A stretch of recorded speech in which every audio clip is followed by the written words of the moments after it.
Un organisme de protection du consommateur conteste la décision de Santé Canada, celle de maintenir son approbation du glyphosate, ce puissant herbicide soupçonné d'être cancérigène et d'utiliser dans les produits Roundup de Monsanto. Philippe, vous avez assisté à l'audience. Safe Food Matters demande donc un contrôle judiciaire à la Cour fédérale.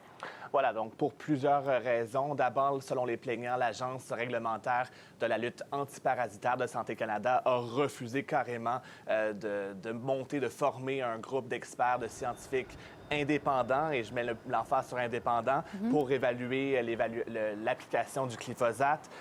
Selon les plaignants, l'Agence aurait aussi omis certaines preuves qui confirment les dangers de ce puissant herbicide qui, il faut le dire, est le plus répandu, le plus utilisé au Canada. Il y a plusieurs groupes de protection du consommateur qui affirmaient par le passé que les études examinées par Santé Canada avaient été manipulées par le géant de l'industrie agrochimique Monsanto. Et aujourd'hui, en cours, on a pu le confirmer donc de la part des avocats du gouvernement qui disaient que certaines études examinées se penchaient sur des tests menés par Monsanto. La présidente de Safe Food Matters espère que sa demande ira donc de l'avant.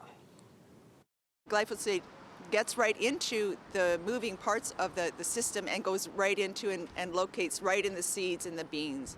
And it ends up, that's why we end up eating that, and that's why we have high levels in legumes and cereals. And they did not look at that at all. Que répondent les avocats du gouvernement? Eh bien, on maintient que l'évaluation a été faite en bonne et due forme. On rappelle qu'une nouvelle équipe de scientifiques avait été mise sur pied pour revoir les documents, les études, les preuves. Et ces experts étaient unanimement arrivés à la conclusion que les preuves utilisées jusqu'ici étaient valables pour approuver l'usage du glyphosate dans les pesticides. Des arguments qui fâchent la jeune militante Rachel Parent. Vous vous en rappellerez, Gabrielle, ce visage de la lutte contre les OGM, les organismes génétiquement modifiés. Elle avait fondé l'organisme Kids Right to Know à l'âge de 12 ans. Elle a maintenant 20 ans. Voici ce qu'elle avait à dire.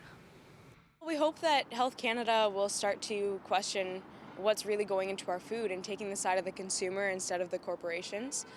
It's really unfortunate that at the moment, given all of the evidence surrounding glyphosate and Roundup, that there still hasn't been actions taken to protect us as consumers.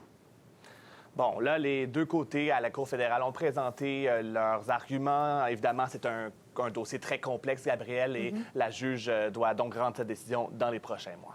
On va suivre ça. Merci, Philippe. Au revoir.